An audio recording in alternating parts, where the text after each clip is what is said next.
नमस्कार मित्रों, एनेस्थीसिया का नाम आप लोगों ने सुना होगा। एनेस्थीसिया सर्जरी में काम में लिया जाता है। जो सर्जिकल डिपार्टमेंट के अंदर जो सिजेरियन होते हैं वो रिकमेंड करते हैं, फिर वो इसके स्पेशलिस्ट होते हैं, वो आके एनेस्थीसिया देते हैं और सर्जरी कंप्लीट होती है। बट एनेस्थीसिया ज़्यादातर केसेस में आपने सुना होगा। पेनलेस बेबी आपका ये कॉन्सेप्ट है, उसको भी आपने सुना होगा। पेनलेस बेबी का कॉन्सेप्ट बहुत ज़्यादा चल रहा है। मेट्रोपॉलिटन सिटी में तो बहुत ही ज़्यादा चल रहा है। रूरल एरिया में नहीं पता होता कि पेनलेस बेबी का कॉन्सेप्ट क्या है। पता भी होता है तो डॉक्टर ज़्यादा रिकमेंड नहीं करते और उनका इतना बजट भी नहीं होता। दूसरी बात, ट्रेंड में भी नहीं है।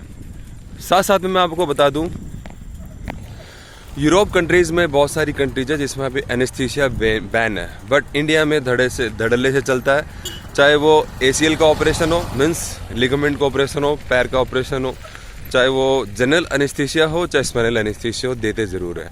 बट जो पेनलेस बेबी का कॉन्सेप्ट है, यानी कि डिलीवरी में जो एनेस्थीसिया दिया जाता है, तो वो स्पेशलिस्ट के थ्रू जनरल एनेस्थीसिया नहीं होता। मतलब वो होल बॉडी एनेस्थीसिया नहीं होता, वो एनेस्थीसिया होता है सिर्फ स्पाइनल एनेस्थीसिया।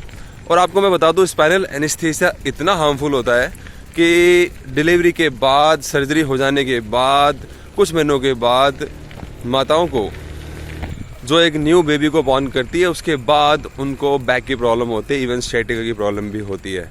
यानी कि हमारा बैक यानी स्पाइनल कॉर्ड इतना सेंसिटिव होता है कि उसमें अगर सर्जरी की जाए या एनेस्थीसिया का डोज दिया जाए, इंजेक्ट किया जाए, तो वो हार्मफुल होता है और बॉडी उसको लंबे टाइम तक बेयर नहीं कर पाती। उसका रिएक्शन आता है स्लिप डिस्क के रूप में, sciatica के रूप में। यही कारण है कि यूरोप कंट्रीज़ में एनेस्थीसिया को लेके बैन है। बहुत सारी कंट्रीज़ है, उसके अलावा बहुत सारे ऐसे जगहों पे बैन होता है। गवर्नमेंट अप्रूवल देती है, बहुत क्रिटिकल केस हो, इसके अलावा काम नहीं चल सकता इसके बिना, एनेस्थीसिया के बिना, तो फिर सर्जरी में एनेस्थीसिया को रिकमेंड किया जाता है और काम में लिया जाता है। बट धड़ल्ले से जैसे कि इंडिया में चलता है एनेस्थीसिया दे देना, वो उन कंट्रीज़ में नहीं होता है। अब आप सोचेंगे मैं एनेस्थीसिया की बात कर क्यों रहा हूँ। हाँ जी, बैक से रिलेटेड प्रॉब्लम में एनेस्थीसिया का बहुत बड़ा रोल है। चाहे वो पेनलेस बेबी का कॉन्सेप्ट हो, और चाहे वो ACL का ऑपरेशन हो, चाहे नी की रिप्लेसमेंट या किसी भी ऐसी सर्जरी में लेग से रिलेटेड, लिगामेंट से रिलेटेड कोई प्रॉब्लम हो, उसके लिए अगर एनेस्थीसिया दिया जा रहा है, चाहे वो स्पाइनल एनेस्थीसिया हो। स्पाइनल एनेस्थीसिया की ही हम बात कर रहे हैं, क्योंकि जो स्पाइनल कॉर्ड के अंदर जो एनेस्थीसिया दिया जाता है वही हमारे स्पाइन को हार्ड करता है। और जनरल एनेस्थीसिया की बात हम स्पेसिफिकली अभी नहीं कर रहे, क्योंकि हम बैक से रिलेटेड चीज़ की बात कर रहे हैं। तो जो बैक से रिलेटेड प्रॉब्लम है उसमें एनेस्थीसिया का बहुत बड़ा रोल है। चाहे कोई भी सर्जरी हो, तो इस चीज़ को आपको अवॉइड करना है। अगर न्यू बॉर्न बेबी का कॉन्सेप्ट है आपके सामने, तो एनेस्थीसिया अवॉइड करिए। अब आप पूछेंगे कि अवॉइड आप कैसे कर सकते हो, तो आप देसी तरीके से जाइए। बहुत देसी तरीके होते हैं जो कि बेबी को बॉर्न करने के तरीके होते हैं, बेबी को डिलीवरी के तरीके होते हैं। उसके अंदर बिना सर्जरी के बेबी होती है। योगा में कॉन्सेप्ट है प्रीनेटल योगा, पोस्ट, ये सारे कॉन्सेप्ट हैं, उसको आप फॉलो करिए। और बहुत सारे एक्सरसाइजेज होते हैं जिनको आप फॉलो करिए। डॉक्टर इन चीज़ों से आपको दूर रखते हैं, या बहुत कम डॉक्टर होते हैं जो एडवाइस देते हैं कि आप सर्जरी ना कराएं जहाँ तक हो सके। और ज़्यादातर डॉक्टर, मैंने आपको बताया था कि वो अपने पैसे को बनाने के लिए, जेब भरने के लिए, या फिर उनके ऊपर फोर्स होता ही है डिपार्टमेंट का कि आप सर्जरी करवाइए तो इनकम होगा। तो दैट्स इट। इस चीज़ को ध्यान में रखते हुए एनेस्थीसिया को आप अवॉइड करिए। बात हो रही है स्पाइनल कॉर्ड की एनेस्थीसिया की। जब डॉक्टर बोले कि एनेस्थीसिया देना ही पड़ेगा, तो आप ओपिनियन लीजिए 1, 2, 3 और उसके बाद डिसाइड करिए कि करना क्या है। क्या पेनलेस बेबी का कॉन्सेप्ट ज़रूरी है, या थोड़ा पेन के साथ ही आप न्यू बेबी को ला सकते हो इस संसार में। तो इसके लिए आपको थोड़ा सा जजमेंटल होना ही पड़ेगा। तो इंडिया में तो बहुत सारी ऐसी चीज़ें हैं, बहुत सारे ऐसे पेन किलर हैं, बहुत सारी मेडिसिन है जो बाहर यूरोप कंट्रीज या अदर जगहों पे, बहुत जगहों पे बैन है, बट हम यहाँ धड़ल्ले से काम में लेते हैं। बट इंडिया में हम रहते हुए अवेयर ही हो सकते हैं और खुद ही जज कर सकते हैं कि ये चीज़ लेनी और ये नहीं लेनी। तो बैक के लिए सबसे बड़ा कारण होता है स्पाइनल एनेस्थीसिया, जिसको आप अवॉइड करिए, खासकर डिलीवरी के केस के अंदर।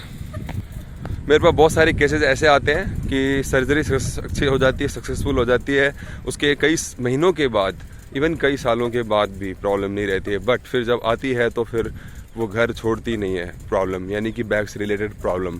तो अवॉइड करिए इस टाइप की सर्जरी जो ज़रूरी ना हो।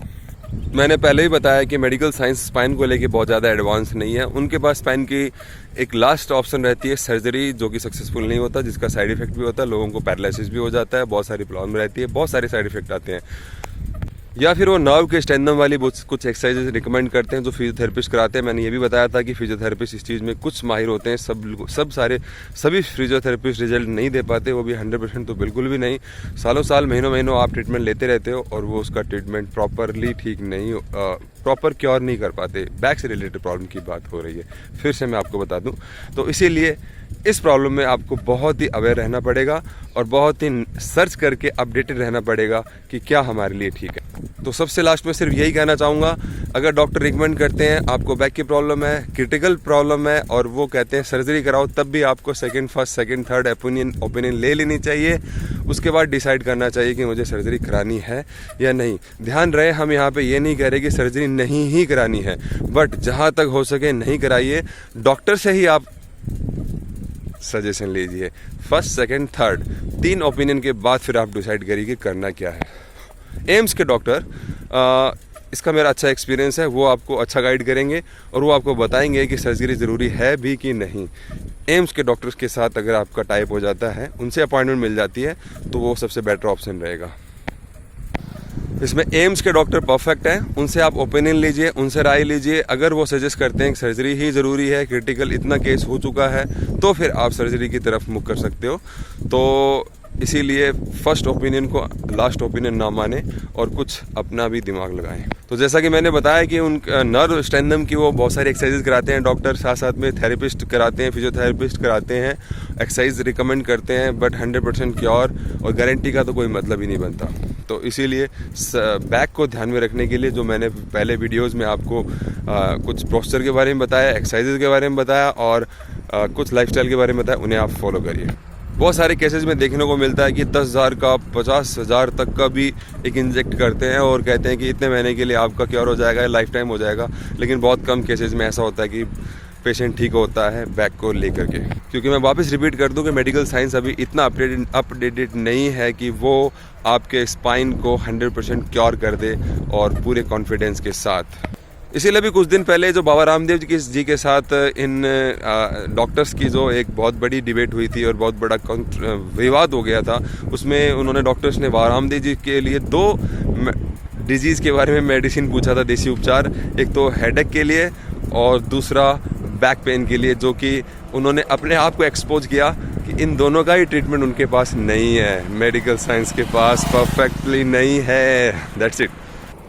तो हम आ गए हैं हाईवे पे और आपकी गाड़ी भी हम चाहते हैं ज़िंदगी की गाड़ी हाईवे पे आ जाए, जो टूटे फूटे सड़कों से होती हुई, क्योंकि बैक की प्रॉब्लम बहुत सारे लोगों को होती है, ये एक फैक्ट है। और MRI कराओगे तो मुझे लगता है कि बहुत सारे लोगों को बैक से रिलेटेड प्रॉब्लम उसमें डायग्नोस हो सकता है। तो ये कोई बहुत घबराने की बात नहीं है, सिर्फ और सिर्फ अवेयर होके ट्रीटमेंट ढूंढने और करने की बात है बस। हाईवे का शोर है, बात को यहीं पे संपन्न करते हैं। आशा करते हैं कि आप लोग बात समझ चुके होंगे कि बैक के ट्रीटमेंट के लिए आपको कैसे डॉक्टर्स की सर्जरी को अवॉइड करना है और देसी उपचार करना है और फिजियोथेरेपी से सजेशन लेना है। एम्स के डॉक्टर के साथ सजेशन ले सकते हैं तो बहुत ही अच्छी बात होगी। और लाइफस्टाइल में प्रिकॉशन को ध्यान में रखते हुए, पोस्चर्स को ध्यान में रखते हुए कैसे बैक को ठीक कर सकते हैं, अपने आप प्रॉब्लम को सॉल्व कर सकते हैं, इस चीज़ को आप समझ चुके होंगे। फिर मिलेंगे अच्छे से अच्छे वीडियो के साथ, अच्छे अच्छे टॉपिक के साथ और lifestyle and health related topic के साथ। अभी के लिए धन्यवाद।